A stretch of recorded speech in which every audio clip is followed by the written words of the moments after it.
น่าอ๋อตัวมันเลิกเนาะอยู่นี่เนาะครับหน้าผาเลยพี่น้องตั้งเฮือนที่สวยงามๆเนาะบ้านปากกล้วยทงถือว่ายังรักษาไว้อยู่ได้นี่ได้นี่เป็นเนาะเจาะหูนี่เครื่องกลางเลยแล้วก็โตเขตนี้เนี่ยได้เข้าหลายเลยพี่น้องเราเข้าพักกันใหญ่แล้วก็เน้นเฮ็ดนาแบบยุคใหม่สมัยใหม่ยอดเอาไปไซ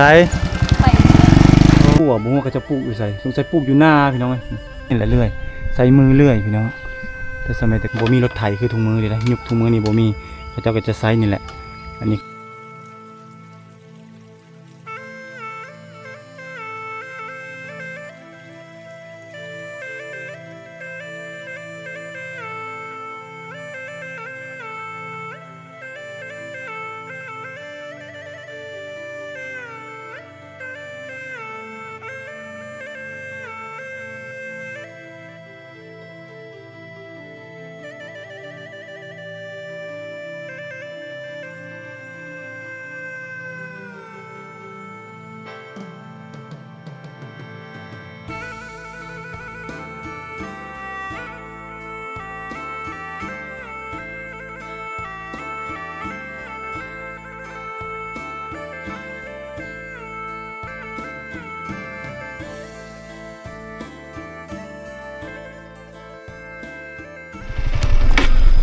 เขาเฮ็ดเพื่อนั่นนะ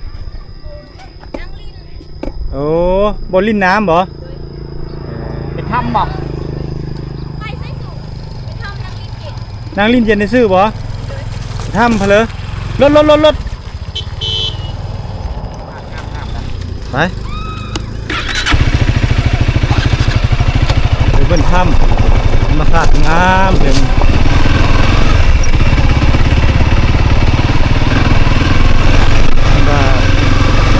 มีฮ้อนมาเพิ่งเย็นนะแต่มีบรรยากาศลองเข้ามาเบิ่งรถจักรไปหอดบ่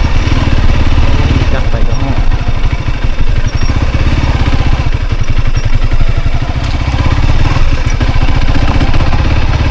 วิวท้องไร่ท้องนา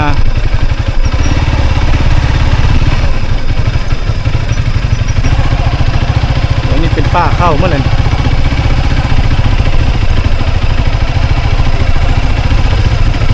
สมเนาะ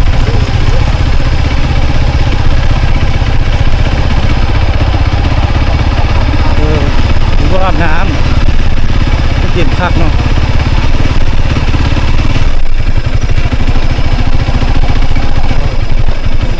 คักปุ้ย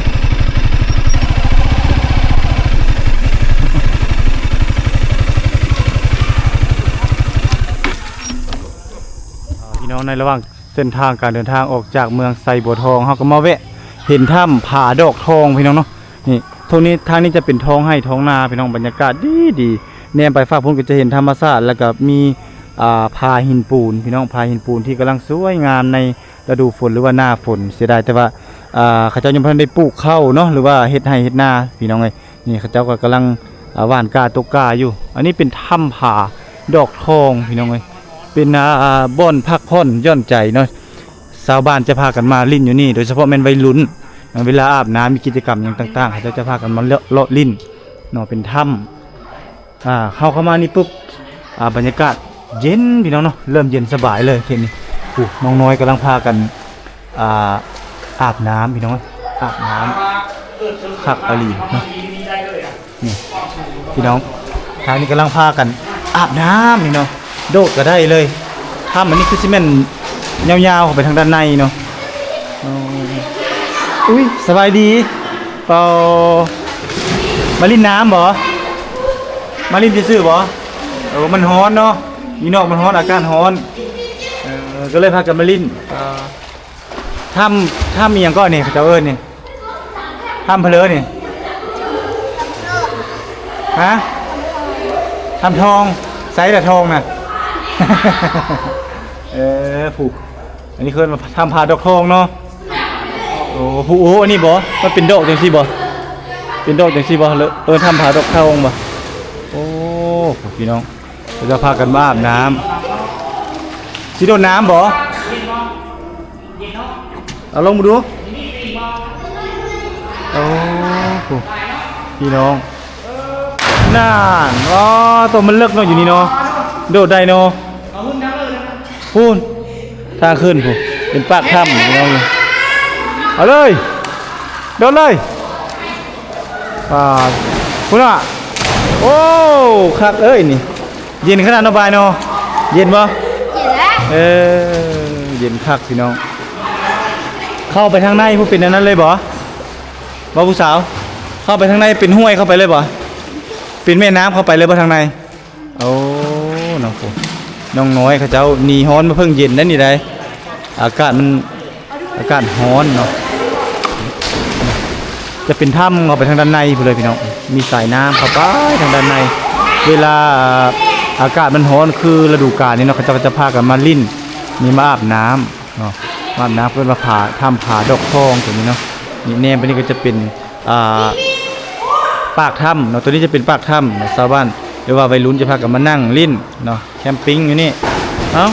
บรรยากาศสุดยอดเลยพี่น้องเอ้ยตัวขับอะไรเนาะตัวสิได้พาท่านผู้ชมออกไปทางด้านนอกตัวนี้นี่ถ้ามีเซิร์ฟมีเสือสมัยสงครามเขาเจ้าก็น่าจะพากันมาลีอยู่ในถ้ำนี่แหละเนาะมันจะมีถ้ำแห่งนี้แล้วก็พากันมาลีได้เนาะมาเป็นหลุมหลบภัยได้เลยพี่น้องเลยออกมาทางด้านนอกเราก็จะได้พบกับท้องไร่ท้องนาพี่น้องเนาะและบรรยากาศที่สุดแสนเหนือความบรรยายเลยนี่วิวผาสวยๆงามๆอันนี้คือในระหว่างเส้นทางการเดินทางแวะเอารูปภาพบรรยากาศทิวทัศน์ธรรมชาติทางเมืองไซบัวทองมาฝากมาต้อนท่านผู้ชมทุกท่านเลยนี่เนาะบรรยากาศยามนี้โอ้ยเนาะได้มาแล้วดั่งสวรรค์บนดินเนาะที่เนรมิตให้เขตนี้แถบนี้นี่มีแต่โลกสีเขียวพี่น้องเนาะเส้นทางการเดินทางที่เราเดินทางมาก็จะเดินทางมาจากเมืองไซบัวทองเนาะนี่เนาะมีประตูโค้งสวยๆงามๆออกมาจากเมืองไซบัวทองอันนี้ก็จะพากันเข้าไปเบิ่งเที่ยวชมธรรมชาติเนาะทำดอกทองจะเข้าไปทางด้านนี้แต่หน้าทางนี้เข้าไปประมาณ100 กว่าเมตรพี่น้องเนาะประมาณ100 กว่าเมตรมีผู้สาวโอ้มาเลยเนาะรถเด้อพี่น้องผู้สาวกำลังพากันเข้าไปนั่งลิ้นอยู่ทางด้านในพี่น้องเนาะวิวสวยๆงามๆบรรยากาศยามนี่ก็คือหน้าฝนเข้าสู่ช่วงฤดูกาลปลูกข้าวพี่น้องเนาะนี่ชาวบ้านเพิ่นก็กำลังเริ่มตกก้าพี่น้องเนาะนี่เป็นก้าที่เขาเจ้าซักเอาตัวนี้เนาะนี่ซักไว้อยู่บนน้ำที่ว่ามันแห้งเนาะหรือว่าเทิงบกเทิงโคกพี่แหละหลังจากฤดูกาลนี้ฤดูฝนนี้มาถึงเนาะฟ้าฝนตกเป็นปกติน้ำท่วมคันให้คันนาแล้วเขาเจ้าก็จะนำเข้าที่เขาเจ้ากะเกียมไว้นี่ไปปลูกเนาะหรือว่าไปดำให้ไถนาพูดแหละอยู่ทางด้านพูดแหละพี่น้องวิวติดกับหน้าผาเลยพี่น้องตั้งเฮือนสวยๆงามๆเนาะแล้วก็จะมีเข้าในฤดูกาลนี่พี่น้องเนาะ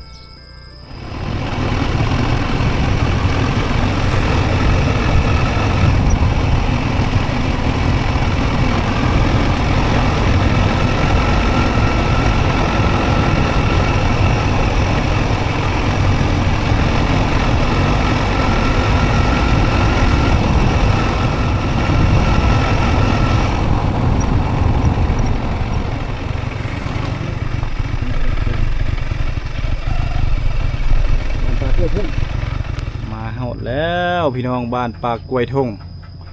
เมืองไซบัวทองแขวงคำม่วนพี่น้องนี่อันนี้มีประตูโค้งผมได้เรียบร้อยแล้วนี่เลยเป็นทางเข้าหมู่บ้านพี่น้องนี่เป็นที่ประตูโค้งคักแน่เนาะเป็นการเดินทางมา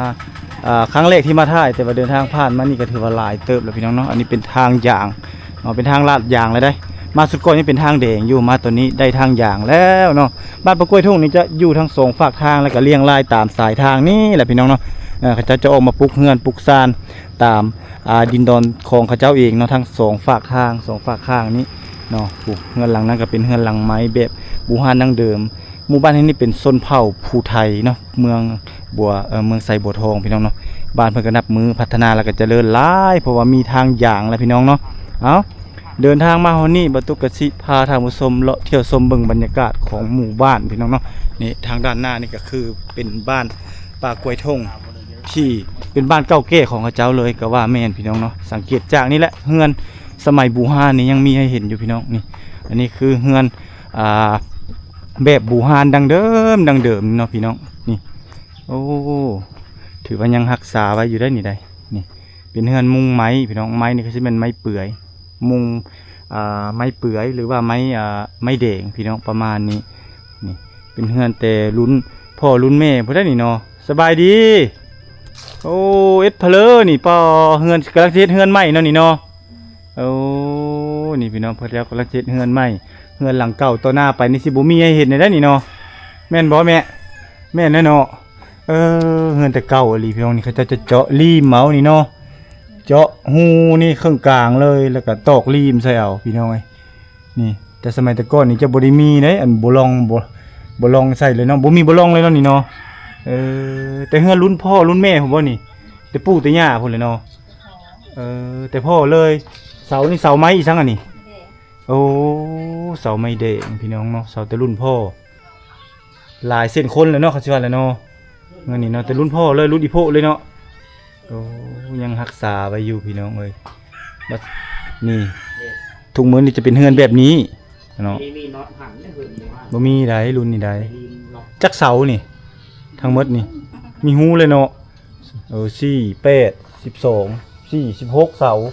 บ่นับทางเสาคนครัวได้นี่ได้ 46เนาะ 6เสาพี่น้องเสาไม้แดงทั้งนั้นเลยเสานี่ก็เสารุ่นทากเอาสมัยแต่ก่อนเนาะรุ่นนี้แม่นทากเอาพี่น้องเอ้ย ขวานแหละ ใส่ขวานตัวนี้เด้เลื่อยเนาะตัวนี้เลื่อยมือเนาะนี่สังเกตนี่เลื่อยนี่ แล้ว มันเป็นเส้นเป็นเส้นแสดงว่าแต่เพิ่นปาดดึงจืดจาดด้านนี้ ได้ นี่ สะแทงเลย สะเทงเลื่อยนี่มันเลยยังเป็นอันนี้แต่สมัยแต่ก่อนมันบ่มีกบคือคู่มือนี้กบก็งามแล้วนี่แต่อันนี้นี่เอามาเลยนี่เลื่อยมาแล้วก็เอามาใส่เลย แล้วก็เขาเจ้าอันนั้นนี่ได้นี่มันสิมีตัวสูงตัวต่ำแล้วเขาเจ้าก็ฟันบากเอาให้มันเข้าเครื่องร่องตัวนี้เนาะก็คือเครื่องอันนี้เขาเอิ้นคางมันคือนี่คางเนาะเครื่องคางนี่พี่น้องเนาะแต่สมัยแต่ก่อนแต่รุ่นพ่อรุ่นแม่เพื่อจะได้เฮือนหลังหนึงนี่โอ้บ่แม่นของง่ายนั่นแม่นบ่เนาะแล้วก็นี่เสาแต่ละต้นนี่เขาจะบ่ได้ฝังดินพี่น้องเนาะสามารถนำเอาไปใช้รีไซเคิลเฮ็ดสวยๆงามๆได้เลยนี่แต่ละเสานี่เขาจะเอาไม้ห้องไม้กับซีเมนต์ไม้แดงนี่แหละต่อหน้าไปลูกหลานก็สิบ่ได้มีให้เห็นแล้วได้พี่น้องเพราะว่าเพิ่นก็จะนี่แหละนี่เพิ่นหาเงินหาค่ำได้ก็เปลี่ยนไปตามยุคตามสมัยเพิ่นก็จะเฮ็ดเฮือนก่อเนาะเฮือนทรงโมเดิร์นไปแล้วเนาะมื้อนี้เนาะเฮือนก่อด้วยปูนด้วยอิฐไปก็เฮือนแบบเก่าดั้งเดิมบูฮานจังซี่ก็ก็สิบ่มีแล้วเนาะต่อไปลูกหลานก็บ่มักและเฮือนจังซี่ก็สิบ่อนุรักษ์รักษาไว้ฉะนั้นทีมงานทางเฮาจึงมาเก็บเอารูปภาพบรรยากาศวิถีชีวิตดั้งเดิมเนาะย่านมื้อหน้า5 6อีก5 ปี10 ปีอาจจะเลือนลางหายไปหรือว่าบ่มีให้ได้เห็นเนาะได้เบิ่งได้ชมฉะนั้น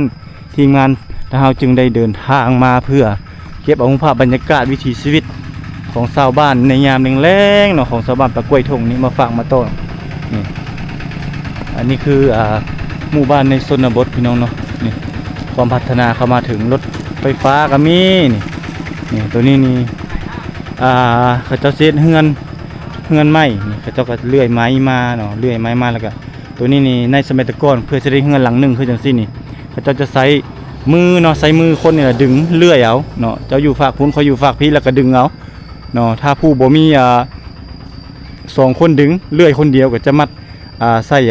สายยางพี่น้องสายยางดึงเอาใส่สายยางยืดนั่นแหละอย่างติดรถอย่างนั้นแหละดึงยืดเอาจ้าบ่คือสมัยของมื้อนี่เขาเจ้าใส่ไฟเลยเอาไม้เป็นต้นมาแล้วก็ใส่ไฟนี่พี่น้องเนาะใส่ไฟฟ้าเสียบจึกแล้วก็เอาเลื่อยในตามคลองนี่เลยเนาะหรือว่าถ้าไปเลื่อยอยู่ป่าก็จะใช้แต่น้ำมันนั่นแหละกับจักรแล้วก็ซอยเลื่อยแล้วก็ได้นี่แหละเขาเอิ้นว่าความทันสมัยเข้ามาเนาะมันก็จะเปลี่ยนไปตามกาลเวลาพี่น้องเนาะลายฟ้าลาปีก็จะมีเฮือนก่อเฮือนหยังละได้แบบนี้เนาะเฮือนไม้คือกันแต่ว่าจะเป็นเฮือนก่อพร้อมแบบนี้แล้วก็อ้อมเป็นหัวไผ่หัวมันเนาะหรือว่าเขาเอิ้นมามีหัวคันเขตแดนของไผ่ของมันต่างจากในเมื่อก่อนได้พี่น้องเอ้ยทางนี้ก็กำลังปลูกข้าวเนาะปลูกข้าวแล้วก็ไดน้ำขึ้นมาใส่เอานี่เนาะนี่ปลูกโดยที่ว่าเขาเจ้านํเอาเนาะซักเอาแบบสบายเลยแล้วก็ใส่ตะนางนี่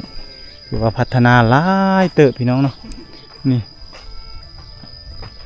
สะดวกสบายแหละพี่น้องเนาะความทันสมัยตอนนี้ก็กำลังตัดผมโอ้โหหาตัดผมวะนี่หาตัดผมแบบ ผมยาวมานะไม่น้ำคนรุ่น โอ้ เขาแก้ไขเนาะ นี่พี่น้อง ผู้ใหญ่15,000ผู้น้อย10,000 หาตัดผม มันติดปลายไว้แล้ว โอ้ ผู้ใหญ่ น้อย เศร้า 15เด็กน้อย10โอ้ผู้ใหญ่ละ10เศร้าบ่โอ้ ได้ เศร้า คน มี3เนาะ ที่สามนี่ได้เห็นนี่ได้เราก็ปิดได้ คักหลาย เห็นอยู่เนาะ นั่นเลยว่าจึงว่าปลาโลพี่เห็นเนาะ โลพี่แล้ว ปลูกกกฮอดพี่เลยเนาะ ที่โดนระจับบอกเปิดที่มาพี่เนี่ย พี่น้องเป็นหาตัดผมแบบซุมซนแบบบูฮานได้เขาเอิ้นแบบนี้เนาะคนมาตัดดีอยู่บ่พอได้ตัดอยู่เนาะนี่คันอยู่ก็พอได้ตัดเพิ่นว่าโอ้ถ้าเฮาก็สิบ่ได้มาตั้งหานเถอะพี่บ่ อย่าแหละเจ้าหน้าที่ญาติอาชีพกันกับเพิ่น อ้าวขอบใจหลายๆเด้อนี่เริ่มเปลี่ยนเริ่มแปลงไปแล้วพี่น้องเนาะโอ้นี่เขาเจ้าเริ่มตักกล้าซักกล้าหลายเลยนี่ตักกล้าซักเรียบร้อยรอถ้าจะฝนตกถ้าฝนตกมาเรียบร้อยปุ๊บแล้วเขาเจ้าก็จะเริ่มดำนั่นนี่กล้าถึงควบก็สามารถดำลกออกไปดำได้เนาะนี่เนาะนี่เขาเจ้าพากันปลูกอยู่ดินไผ่ดินมันแล้วก็เกี่ยมลงให้ลงนาทางนี้ก็จะเป็นท้องให้ท้องนานี่โอ้นี่ยังบ่ทันได้มีน้ำเถื่อพี่น้องแต่เขาเจ้าไถกบเรียบร้อยแล้วนี่โอ้สบายดีป่าไม้เพลอนี่ฮะไม้เพลอฮะโอ้ไม้ขี้เล็กบ่โอ้งาใหญ่คักกะลีเนาะต้นขี้เล็กมีแต่ต้นใหญ่ๆเนาะพี่น้องโอ้ต่างจากแต่ก่อนเนาะแต่ก่อนเราไปเลื่อยอยู่ป้าใส่คนเลยเนาะแต่ก่อนเนาะ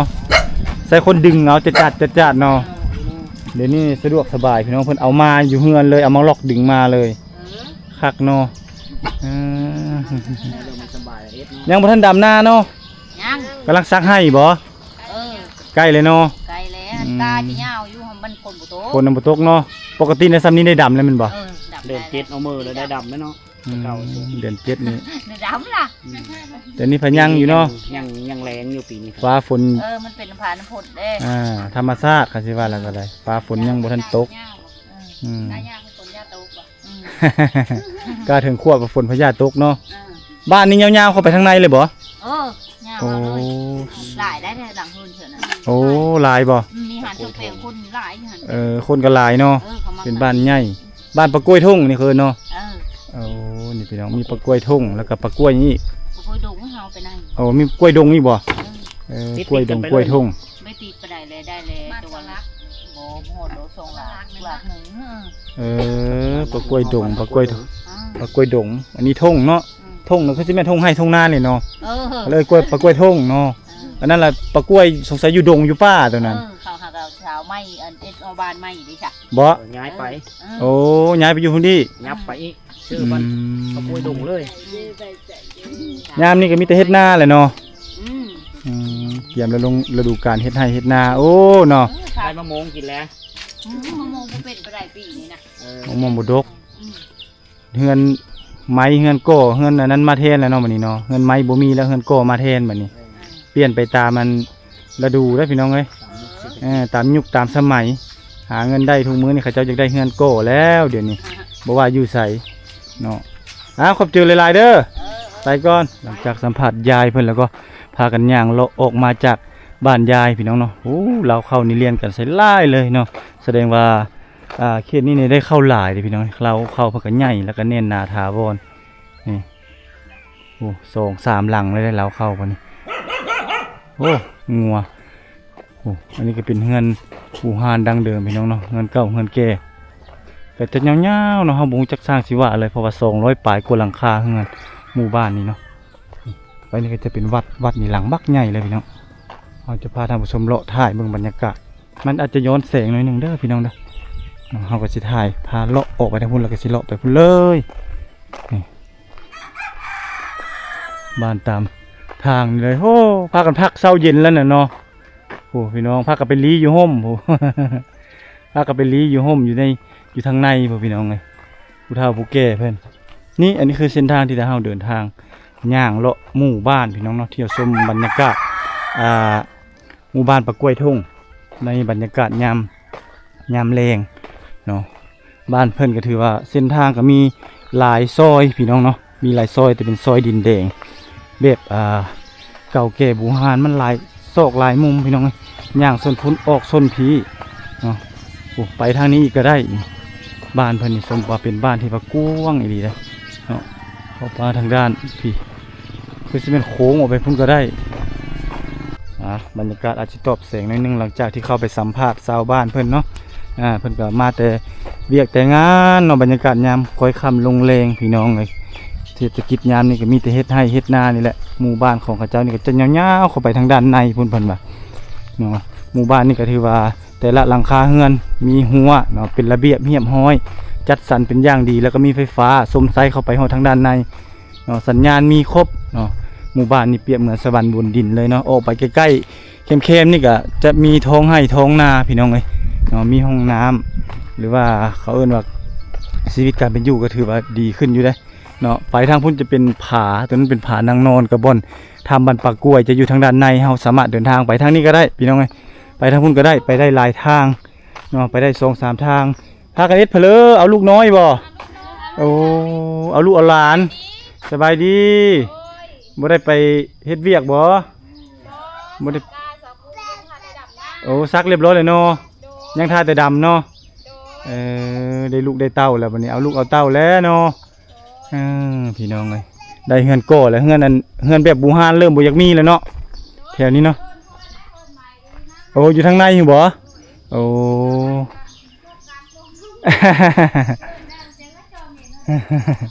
นี่พี่น้องเฮือนก็จะยาวๆเข้าไปแนวนี้เนาะส่วนหลักก็จะเป็นเฮือนก่อหมดแล้วเนาะนี่เป็นเฮือนก่อหมดแล้วนี่พระเจ้าส่วนหลายนี่บางเทื่อก็หาเงินนอกจากการปลูกข้าวนี่แล้วก็เฮ็ดสวนนำเนาะบางคนก็จะไปทำงานอยู่ไทยมาแล้วก็ฝากเงินมาให้พ่อแม่นี่ปลูกเฮือนตั้งศาลให้เด้คือเฮือนนี่ก็ยังเป็นเฮือนแบบเก่าแก่ดั้งเดิมยังเป็นฝาไม่เหี่ยอยู่แล้วก็เริ่มก่อเฮือนแล้วเริ่มสิเฮ็ดเฮือนแล้วพี่น้องเฮือนดังกล่าวนี่คันสมมุติเฮือนหลังใหม่แล้วเขาเจ้าก็สิม้างเด้เนาะนี่ยังเป็นฝาไม่เหี่ยอยู่แต่ว่ามุงสังกะสีเนาะอันนี้คือความแตกต่างจากเก่ากับใหม่เนาะยุคเก่าก็สิบ่เริ่มบ่มี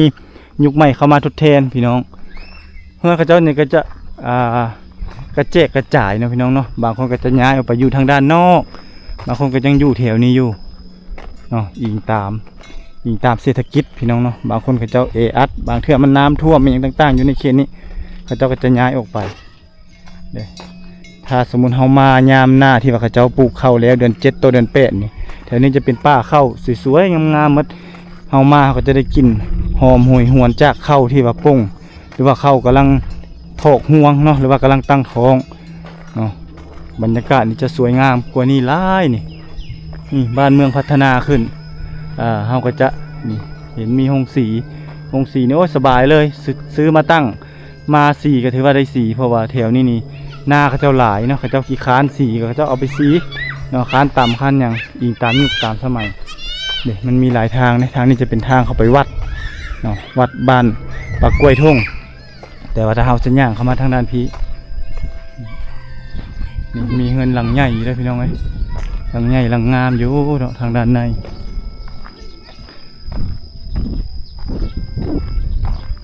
เจ้าเริ่มปลูกเฮือนปลูกซ่านขยับขยายออกไปพี่น้องถือว่าออกไปหลายเนาะนี่เฮือนเขาเจ้าม้างเขาเจ้าจะเอาไม้ไปกองไว้แล้วก็ออกไปเฮ็ดไร่เฮ็ดนาเฮ็ดสวนอิงตามบางคนก็จะออกไปเฮ็ดเถียงนาเนาะหรือว่าเฮ็ดคอกเป็ดคอกไก่คอกงัวคอกควายก็ได้เนาะโอ้บ้านนี้จะยาวๆออกไปทางด้านในเลยมันกระปนกันเนาะมีเฮือนก่อเนี่ยเฮือนเก่าแน่เงินเก่ากับมุงสังกะสีอันนี้หลังมุงสังกะสีเรียบร้อยแล้วนี่ก็เริ่มม้างแล้วพี่น้องเริ่มม้างเงินหลังเก่าแล้วโอ้เอ็ดเพลอนี่กำลังเปลงรถเนาะ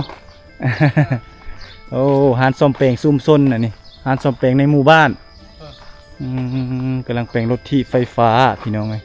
สมัยแต่ก่อนเราขี่รถที่ปั้นเนาเดี๋ยวนี้เรามีรถที่ไฟฟ้าแล้วมีแต่สากไฟแล้วก็ไปโลดเนาะ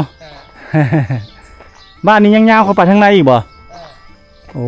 ถือว่ายาวเข้าไปแบบนี้เลยนะหมู่บ้านเพื่อนนี่นะนี่เฮือนก็จะติดเลยติดกับแข้งทางติดกับลักไฟนั่นเด้ก็ยังมีให้เห็นอยู่พี่น้องเนาะนี่บางคนเขาเจ้าก็จะ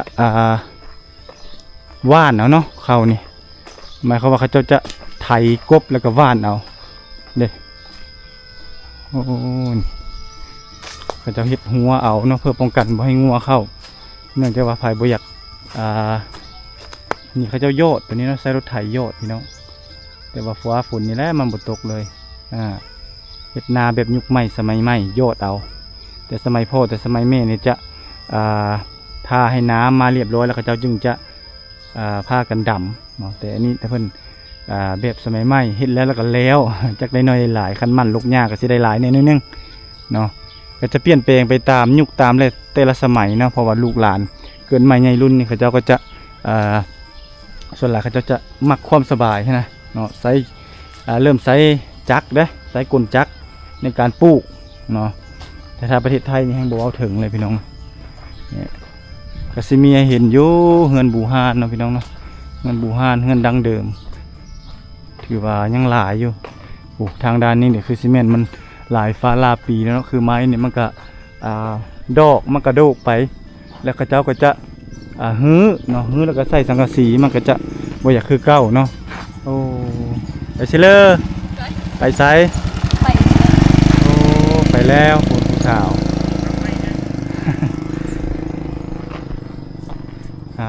ตัวพี่น้องแถวนี้เศรษฐกิจของอาจารย์นี่คือสิเป็นเห็ดผักบู่เนาะเห็ดผักบู่ขายนี่มาเบิ่งเฮือนหลังนี้นำกันใต้ทุนบ้านของเพิ่นนี่จะเป็นผักบัวมาเลยนี่ป้าตัวหลายลีเนาะผักบัวนี่เนาะนี่คือผักบัวบ่ฮู้ว่าเขาจะปลูกอยู่ไสสงสัยปลูกอยู่หน้าพี่น้องเอ้ยจะมาห้อยอยู่ตาราง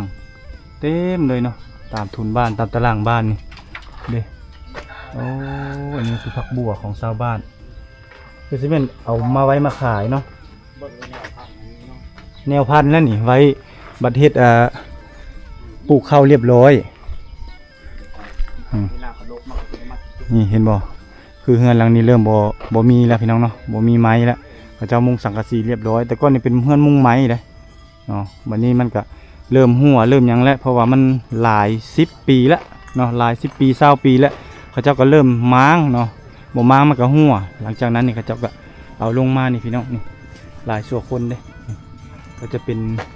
น้ำไซบ่ได้เลยได้ตัวนี้ได้เพราะเขาเจ้าม้างออกแล้วก็น้ำไซบ่ได้มีแต่เอาไปเป็นฟืนบาดนี้เอาไปเป็นฟืนใบดังฟืนดังไฟได้บาดนี้เนาะนี่เฮือนก็จะเป็นลักษณะแบบเดียวหมดเลยพี่น้องเนาะนี่เป็นเฮือนที่ว่าเขาเจ้าเจาะหูเครื่องกลางแล้วก็เอาไม้มาซุบใส่แล้วก็จะตอกรีมใส่เนาะเพราะว่าไม้มันน้อยเลยน้ำไม้น้อยแล้วก็จะตอกรีมใส่อ้าวนี่เนาะเฮือนซ่านก็ยังแบบดังเดิมอยู่พี่น้องเนาะมีครัวเฮือนหยังก็แต่เฮาบ่ฮู้ว่ามีคนอยู่บ่เนาะลักษณะคือแบบยังคือบ่มีคนอยู่พี่น้องเนาะ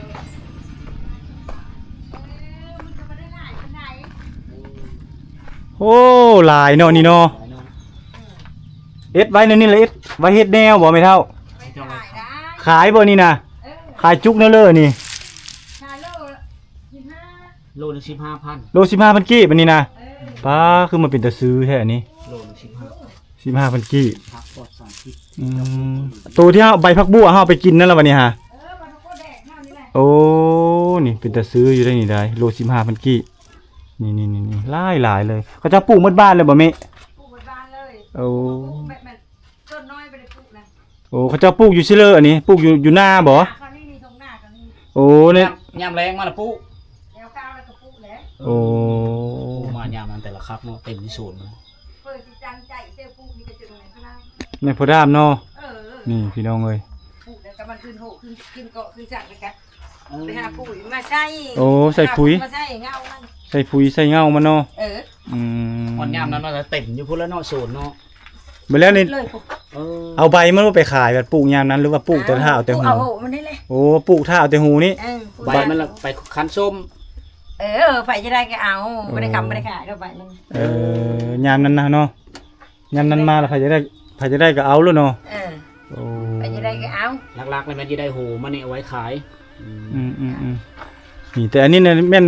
บ่แม่นเฮ็ดแนวเนาะไผมาถามซื้อก็แม่นขายไผมาถามซื้อแล้วขายไม่เฮ็ดแนวกะโอ้เบิ่งมันพอแล้วกะเอาไปเฮ็ดแนวย่าเนาะโอ้นี่เขาเจ้าเฮ็ดเป็นจุกคักได้นี่เนาะพี่น้องเป็นเศรษฐกิจอันหนึ่งของชาวบ้านเลยทุกเฮือนเลยเนาะทุกหลังคาเฮือนจะปลูกแต่นี้ผู้เฮ็ดก็เฮ็ดผู้จะเฮ็ดก็เฮ็ดแบบนั้นแหละพอได้เงินเนาะยามนี้มากะพอได้เงินซื้อน้ำมันรถไถนาก็ได้เงินแบบเท่าซื้อพอได้ขายพอได้ซื้อพอได้ซื้อเกลือเพชรเป็งนัวซื้อเพชรเป็งนัวขายลงหน้าพอได้น้ำมันรถไถนาบ่พอสิได้กันมันต้องการซื้อแต่ละน้อยแบบเร็วให้เร็วหน้าพูนเขาจังสั่งละอย่างนั้นโอ้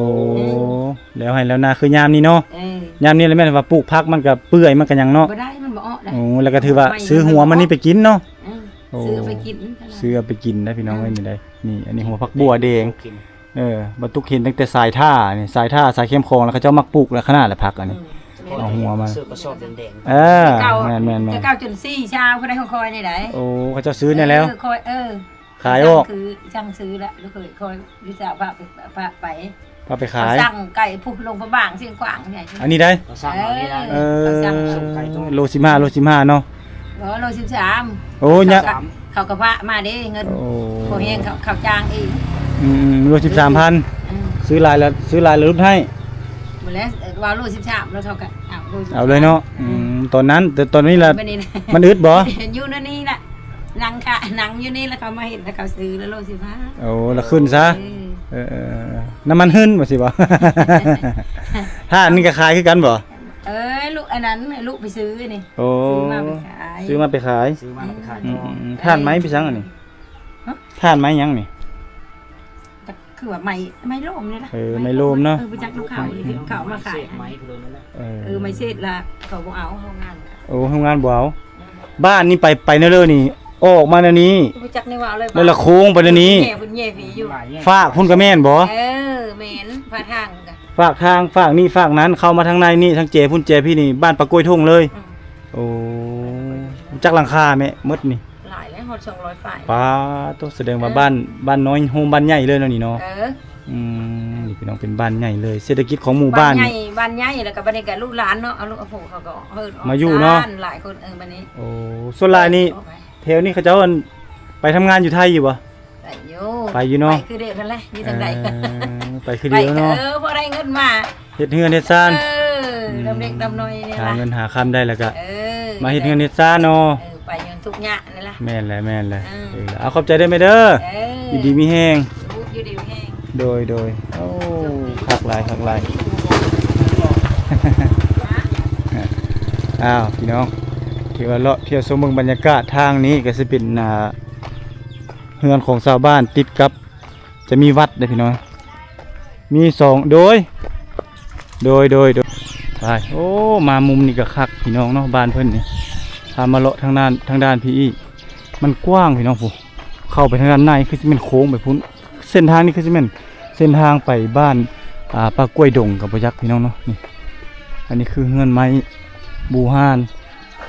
ที่กระเจ้าใส่คนนี่แหละเรื่อยใส่มือเรื่อยพี่น้องแต่สมัยแต่ก่อนนี่จะบ่มีเครื่องจักรมือที่ทันสมัยกระเจ้าก็จะใส่คนเลื่อยเอาเพื่อสิได้เฮือนหลังหนึงนี่สะสมมาบ่ธรรมดาเด้ส่วนเผ่าผู้ไทยนี่ส่วนหลักก็จะใช้เป็นไม้แดงพี่น้องแต่ละซอกแต่ละซอยจะใช้เป็นไม้แดงเงินอยู่ตามสายทางเนาะเด้หลายฟ้าลาปีเขาเจ้าหาเงินหาคำจากลูกจากเต่าเขาเจ้าเนาะหาเงินหาคำมาก็ตั้งเฮือน2 ชั้นตรงนี้ก็จะเป็นเฮือนมุงไม้แป้นบูฮานพี่น้องแบบบูฮานแต่ก็จะเฮ็ดหัวขั้นเมื่อแต่ละหลังเนาะแต่ละหลังจะมีหัวขั้นโอ้ทางนี้เป็นบอนหล่อเสาเลยบ้านนี่ก็จะยาวๆเข้าไปทางด้านในคือมันโค้งไปใส่บ้านปลากล้วยดงเนาะพี่น้องอันนี้บัตุกพามาเบิ่งเฮือนหลังนี้เป็นเฮือนไม้แล้วก็มุงไม้พร้อมแบบบูฮานดั้งเดิมแล้วก็เฮ็ดหัวก็จะเป็นหัวไม้หมดเนาะใกล้ๆวิวก็จะติดกับทงนาป้อสวยงามพี่น้องเอ้ยสวยงามปานแต้มเลยนี่เนาะ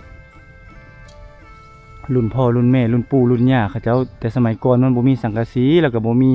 อลูซิงมันอย่างต่างๆเขาเจ้าก็จะนี่แหละเอาไม้เนี่ยเฮ็ดเป็นแทนสังกะสีแทนอลูซิงแทนกระเบื้องอย่างต่างๆเขาเจ้าก็จะเอามามุงเฮือนเนาะด้วยเสาไม้เสากับเสางามๆเนี่ยเขาเจ้าเฮ็ดได้เขาเจ้ายังอนุรักษ์รักษาไว้อยู่เฮือนหลังเก่าก็มีหลังใหม่ก็มีเนาะนี่คือเฮือนเพิ่นนี่งามมาดีพี่น้องเอ้ยนะนี่แหละพามาเที่ยวมาชมมาเบิ่งเฮือนเก่าตัวหน้าไปก็อาจจะบ่มีให้เห็นละเนื่องจากว่าเขาเจ้าก็จะเริ่มคนรุ่นใหม่ก็เริ่มจากปลูกเฮือนแบบใหม่ๆเนาะเฮือนรุ่นเก่าก็จะเป็นพ่อเป็นแม่เป็นปู่เป็นย่าเฮาที่พากันอยู่พากันนอนพี่น้องเอ้ยคุณ มาก็ได้เห็นอยู่เนาะชาวบ้านเพิ่นกำลังพากันนั่งนั่งลมกันอยู่เนาะนี่เนาะอืม ฮ้อนแด โอ้ ด ฮ้อนก่อนโอ้ยเข้าห่มก่อนฮ้อนพากันอิดเพลอนี่นั่งลิ้นบ่ เช้าเย็น เสาห่มเดียวเนาะ ช้ย็น บ้านนี้เพลอมีกวงก็เรียกกระโดดแท้นี่ย่างก็มีหอบอันนี้ จากลอย 200ปลาย 200ปลายบ่ 207หลังคา ป้าตัวกวงคักแน่อันนี้เนาะ เกือบ300 บ้านนี้ป้า คือเมื่อยางยังมีหอบอยู่ ย่างจนหอบยังบ่ทั่วเนาะ ขี่รถมีแต่ขี่รถเลยอย่าง คือสิแม่นลิ้นนํกันก็คุ้มไผคุ้มมันนั่นแหละเนาะ แม้แล้วมันไก่เดียว ไปมีหอบเนาะ อันนี้ก็เข้าไปไทยเบิดเดี๋ยวนี้คันคนบ่ไปไทยได้เนาะยามสงกรานต์ยังคนลงหลาย ผู้สาวมาหลายเนาะ สงกรานต์นี่เต็ม สาวหลาย บ้านนี้ผู้สาวหลายเด้บ้านปะกล้วยทุ่งเนาะนี่เนาะ แม่นล่ะ นี่พี่น้อง อันนี้เขาไปไทยไปแล้วกัน ไปอยู่ไทยหมดเลยเนาะอ้าว